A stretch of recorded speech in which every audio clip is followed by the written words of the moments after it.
Good morning, everybody.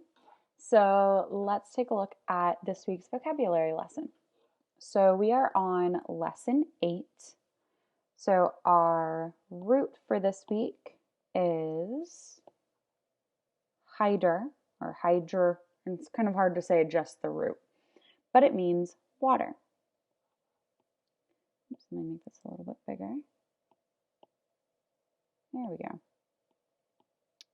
That's better. It means water. So our first word this week is dehydrated. Dehydrated is an adjective. It means where you have lost a lot of water in your body or in food, or you've removed a lot of water from your body or from food.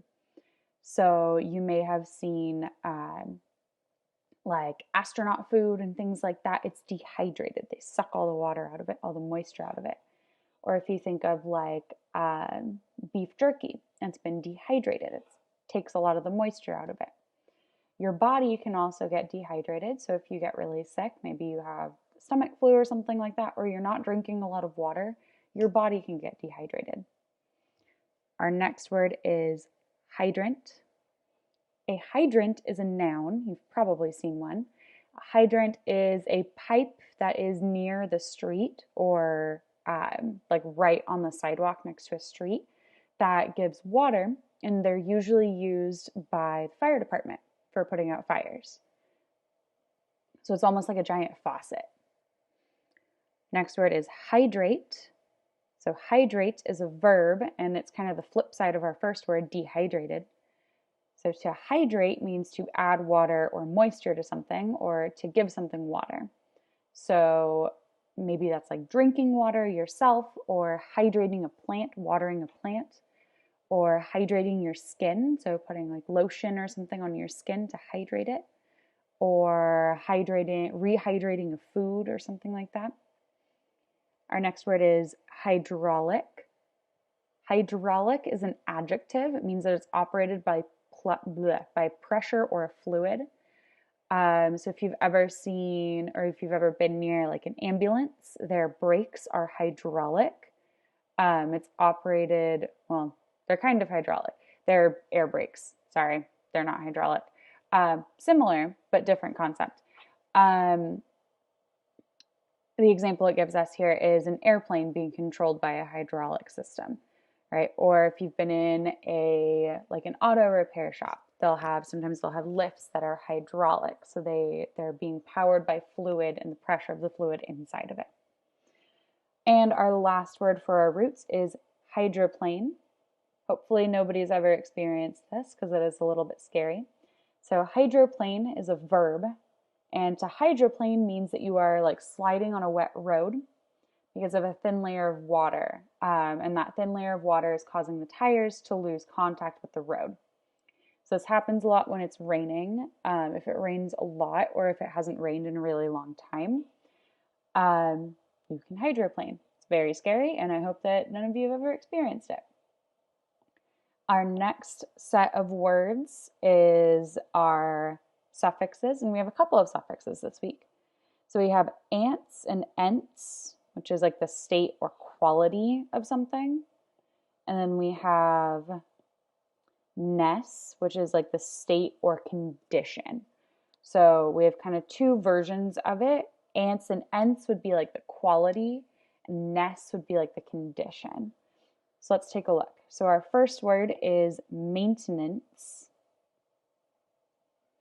Maintenance is a noun. It's the act of maintaining something or causing something to exist or continue without changing or giving support. So providing regular maintenance to your car or to a piece of equipment or something like that.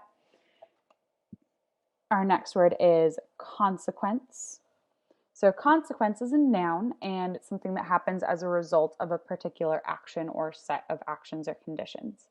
So, for example, the consequence of maybe not completing your work would be not doing well on a test. Or a consequence for maybe not putting on sunscreen when you go outside during the summer is that you're going to get sunburned. right? A consequence doesn't always have to be negative. Sometimes a consequence is going to be a positive, right? So maybe the consequence of practicing your swing in baseball or in softball, consequence is that you're going to get better at it and you're going to be a really good hitter. Or the consequence of, maybe consistently doing your work or consistently practicing a skill means that you're going to get really good at it. So our next word is ambivalence. Ambivalence. This is a noun. Excuse me. Ambivalence is the state of having very different feelings, like love and hate, about someone or something at the same time. Right? So it's almost like a love-hate relationship, right? Maybe you have a love-hate relationship with doing sit-ups, right? Or a love-hate relationship with, I don't know, with the cold, like the temperature. I don't know. You can be ambivalent about many things. For example, the example it gives us is Mark has ambivalence about his job. He loves some parts and hates others. So ambivalence is just kind of a fancy way to say like a love-hate relationship. Our next word is consciousness. So consciousness is a noun. It's the condition of being conscious, obviously. So it's the normal state of being awake and able to understand what's happening around you. So if you lose consciousness or you're unconscious, then you don't really know what's going on around you. So maybe if you hit your head really hard and you get knocked out, you lose consciousness. And our last word is fondness. Fondness is a noun. It's a feeling or showing of love or friendship, something that's strongly felt. Maybe you really like something or someone, right? So maybe you have a particular fondness for candy corn. Really like candy corn. Maybe you have a fondness for a particular person in your family. You really like being around that person. So these are all of our words for this week. So let's take a look at A and B. So activity 3A and 3B. So we'll look at part A. So part A, we're filling in our blanks. So number 1 says, Jill found out quickly that the blank for lying to her mother was no allowance. Excuse me. I need to get some water. So if we think about all of our words and kind of what they all mean, I think consequence is going to go there pretty well. Jill found out quickly that the consequence for lying to her mother is no allowance, or the thing that she gets for doing that is no allowance. So we're going to go with, let me make this a little smaller. My pen is a little bit too thick. It's not going to all fit there. That's better. Consequence. Next, his new car is so light that it's difficult not to blank when it rains. Well, if I think about our words, I remember one of our words talks about when it's raining. So that word is hydroplane. Remember when your car tires lose contact with the road. And if his new car is really light, then hydroplaning might happen more often. Number 3, there seemed to be one fire blank in the neighborhood that caused all of the dogs to stop. So if I think about our words, there was one word that was associated with the fire department.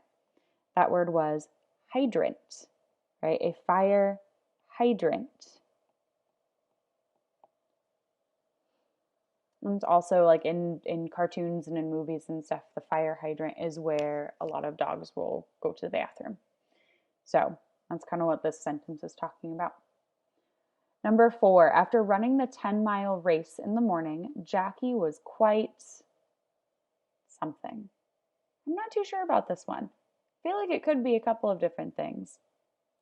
Let's see. After running a race in the morning, you might be dehydrated. right? You're sweating a lot while you're running. You're losing a lot of your water, a lot of the water that's in your body. Number 5, Marilyn always had a certain blank for her nieces. Let's see. Not going to be hydrate or hydraulic. Probably not going to be maintenance. So the only 2 words that I know that are talking about feelings are ambivalence and fondness. So I'm going to hold off on this one. I'm going to circle it and we'll come back to it. We'll see if we can figure out which one of those 2 words it might be. I have a feeling I know which one it's going to be, but never know. Let's look at number 6. There was an awful lot of blank at the end of the meeting when the captain made an announcement about what to do at the lame work party. That's another one with feelings. Okay, so we know it's got that we're going to have to look at these 2. So if we're looking at these 2, we know that one of them is going to be ambivalence and one is going to be fondness. So let's look at the context. So number 5, Marilyn always had a certain blank for her nieces. Generally with your nieces, you kind of like them, right? That's normally a pretty positive thing. Let's look at number 6. There was an awful lot of blank at the end of the meeting when the captain made an announcement about what to do at the lame work party. So lame, that's kind of a negative word. So those context clues, so what I know about nieces and what I know about the word lame, that's going to help me out. So I'm thinking that for number 5, we'll have fondness. She had a certain fondness for her nieces. She really liked them. And then number 6, there was an awful lot of ambivalence. Right? Since ambivalence can have a little bit of a negative meaning to it, right? A love-hate relationship. And it's talking about a lame work party. So pretty good guess using our context clues there. Let's take a look at number 7. Lauren drinks 10 glasses of water a day because she knows it's, my battery's going down. Because she knows it's important to blank her body. So I know it's going to be a word that has that hydra or hydra root in it. So it's going to be either hydrate or hydraulic. I know that because it's talking about water. And that root means water or having to do with water. So I know that hydraulic is having to do with machines. So it's probably not going to fit here. But hydrate is. Hank loved to use his new blank jacks for lifting cars. Oh, hey, we just talked a little bit about that. We know that hydraulic is talking about machinery.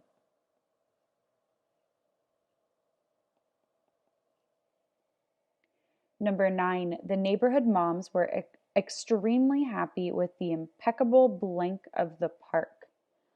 Well, consciousness isn't going to fit there because a park can't have consciousness. It's not a living thing. So I think maintenance is going to fit here. Maintenance.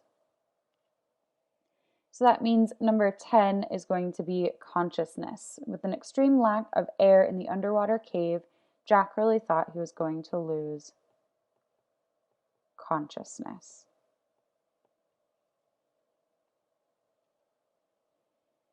So let's look at part B really quick.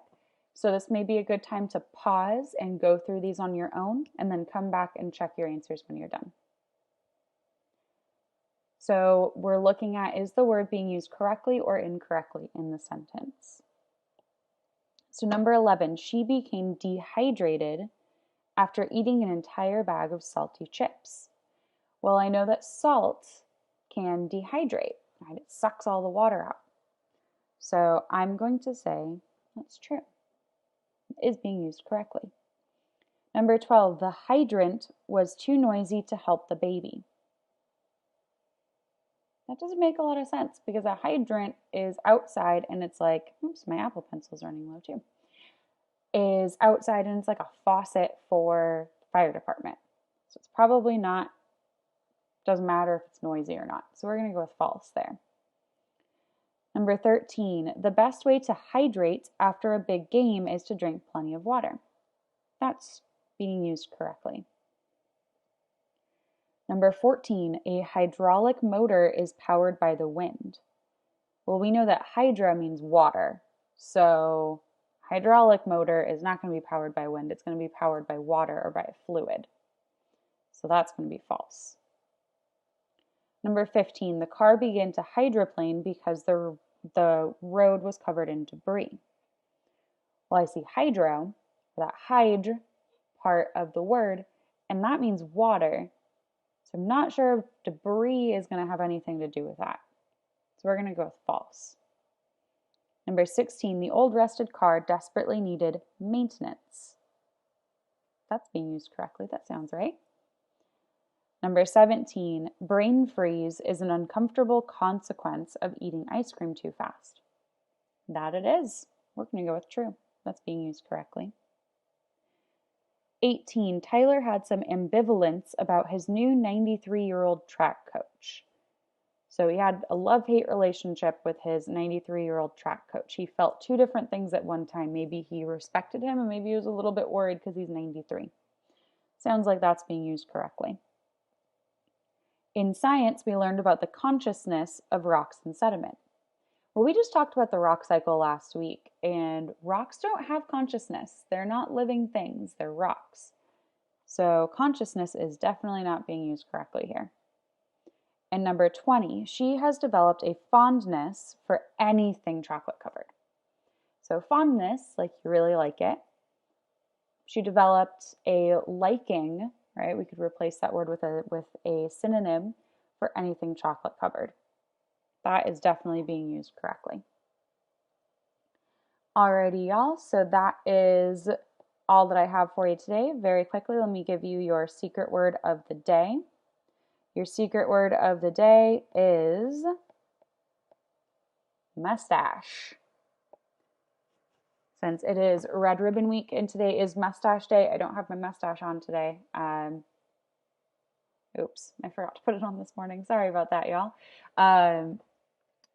But since today is Mustache Day and Red Ribbon Week, we mustache you not to do drugs and to stay safe.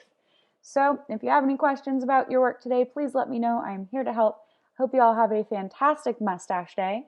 And if you're wearing a mustache today, please take pictures and send them on over. I'd love to see them. Have a fantastic rest of your day, Yellow Room.